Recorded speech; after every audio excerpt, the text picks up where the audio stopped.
We often hear a particular argument that even among Western powers, there were differences in their levels of brutality. Tsarist Russia is typically described as aggressively expansionist, with an insatiable appetite for territory. In contrast, the United States appears less interested in permanently occupying others' lands, representing a more moderate form of imperialism. For example, Puerto Rico, a U.S. territory, has repeatedly sought to become a formal state, yet the U.S. consistently declined this offered territory. This suggests America was genuinely disinterested, but is that really the case? Actually, a nation's security strategy is primarily connected to its geographical position. Land powers with multiple neighbors face greater security anxiety due to military defense needs, driving further expansionist impulses. Meanwhile, oceans provide maritime powers with natural barriers that serve as effective geographical defenses. Once a country obtains such natural protection, its desire for external territorial expansion diminishes. Defending isolated territories would significantly increase military costs. Therefore, even when more territories offer to join, the wiser approach is to enjoy their economic benefits without granting formal political status. This yields greater benefits at lower maintenance costs. This is precisely how the U.S. currently treats Puerto Rico and other territories. However, America didn't start as a maritime power. Initially, it held only a corner of eastern North America. At this stage, the U.S. was in its continental expansion phase, experiencing intense insecurity, along with savage territorial ambitions. Only after expanding to the Pacific coast did it gain absolute security barriers that substantially eased these security concerns. In 1803, America acquired Louisiana from Napoleon's government, doubling its territory. But this intensified conflicts with native tribes and British Canadian colonies.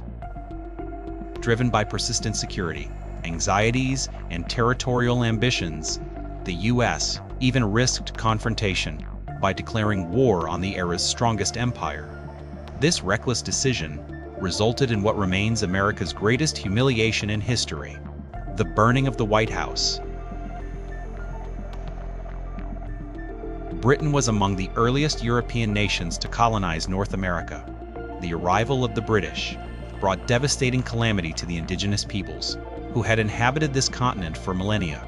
It's fair to say that these native peoples, later called Indians, had countless reasons to despise the British.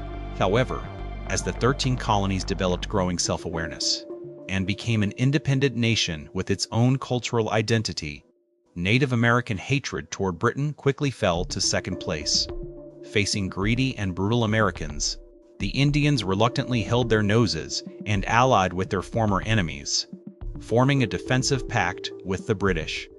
In the early 1800s, the Tecumseh Confederacy in the Great Lakes region allied with the British in Canada, gaining ample rifles, bullets, and gunpowder for mutual benefit. The British were willing to support the Indians because they wanted to establish a large neutral Indian state between Canada and the U.S., serving as a buffer zone to block American expansionism. Meanwhile, the United States, emboldened by the Louisiana Purchase, saw the Republican Party's prestige growing steadily. The once powerful Federalist Party began disintegrating after Hamilton's death and Adams' departure. In 1808, Madison smoothly succeeded Jefferson, defeating the Federalist presidential candidate by a landslide. Madison continued Jefferson's stance toward Britain and France, hoping to maintain neutrality between the two nations. But two factors ignited American sentiment for declaring war on Britain. On one hand, Napoleon's struggle with Britain reached a life-or-death phase, drastically reducing America's room for continued neutrality. With international trade expanding during the Napoleonic Wars, American merchant ships grew into the world's largest neutral fleet, drawing attention from both Britain and France. To sever American trade with France, British Royal Navy frigates stationed outside U.S. ports searched vessels carrying cargo to France. Their ships clashed repeatedly along America's coastline. The U.S. Navy suffered repeated defeats against Britain's powerful fleet, which provoked anger among American warhawks. They believed this humiliated American sovereignty and advocated launching a second war of independence against Britain. However, the maritime disputes between the two nations were at most a secondary factor, because France was also restricting American trade with Britain at this time. Yet Americans had far fewer complaints about France. It was greed for land that drove the United States to declare war on Britain. At this time, the Republican Party held the majority in the U.S. Congress, and a hardline faction demanded territorial expansion into the Great Lakes region and British Canada. Congressman Richard Johnson bluntly stated that if he didn't see Britain expelled from North America and its territories incorporated into the United States, he would die with his eyes open.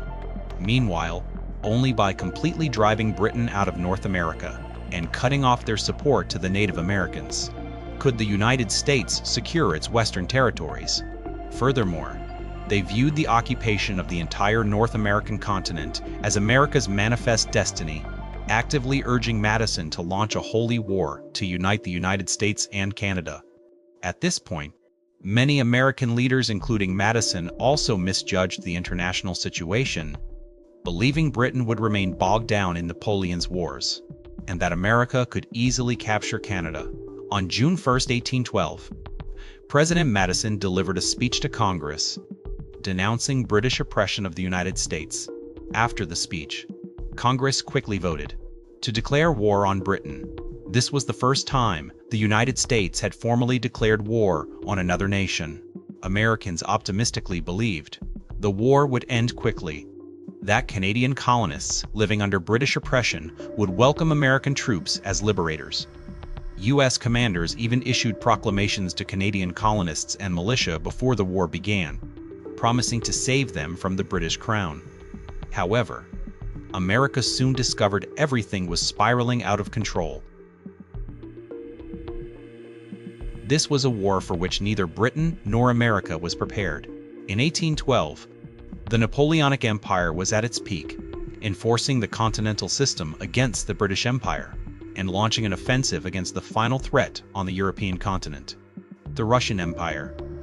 From Britain's perspective, marshalling all forces to form the Sixth Coalition against France was the top priority, leaving no time to focus on North America and the Canadian colonies.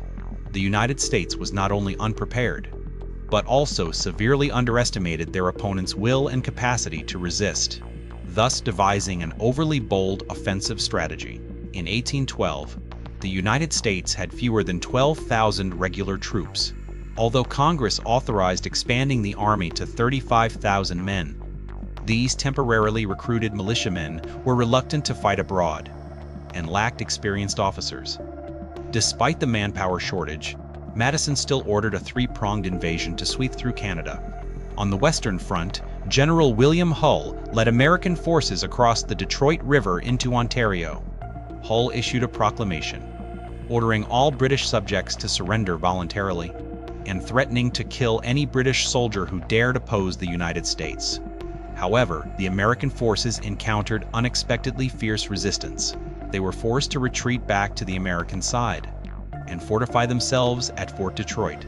Subsequently, British Major General Sir Isaac Brock led 330 regular troops, alongside 400 militiamen and 600 indigenous fighters in a counterattack. During the Detroit campaign, a British cannonball landed inside the fort, killing 2 American soldiers. Hull was shocked, believing the enemy's firepower was overwhelming, and that he had encountered Britain's main force. In a panic, he used a white tablecloth as a flag and surrendered with 2,500 American troops. On the northeastern border, American forces split into 2 routes. The right wing departed from Sackett's Harbor, New York, advancing by both land and water to attack York, the capital of Upper Canada. The right wing moved north from Ogdensburg, New York, aiming to cut off British supply lines along the river so they could coordinate with the left wing and form a pincer movement. The left American wing, relatively well prepared and strong in numbers, prompted the British to voluntarily abandon the capital York and withdraw significantly to consolidate their defensive lines. Meanwhile, The right American wing encountered resistance and couldn't advance for an extended period, forcing them to retreat back to the United States. This left the only advancing left wing in an isolated and overextended position. They were ultimately defeated by British forces at the Battle of Stony Creek. By this point, all three of Madison's invasion forces had failed. The war then entered its second phase. Judging by both sides' military strength in North America, the United States actually held the advantage, and American forces benefited from shorter supply lines from their homeland. However, American forces at this time had relatively little experience in conventional warfare. Their morale was quite low during cross-border operations. The American forces' only hope of victory was to achieve sufficient results in their initial assault and break the enemy's psychological defenses. If the British forces were given a chance to catch their breath and discovered the true state of the American military, the United States would effectively lose its opportunity to annex Canada. However, since Britain focused most of its energy and resources on the European front, they didn't have the capability to counterattack the United States. Overall, both sides were better at defense than they were at offense. Therefore, after Canada successfully defended against the American forces' initial assault, the two sides became locked in a war of attrition along the border. On the Western Front, William Harrison took command of the troops, managed to recapture Detroit, and forced the British forces to retreat back to Canada. But when Harrison led his troops to attack Canada once more, he couldn't achieve a decisive victory, and even lost some territory.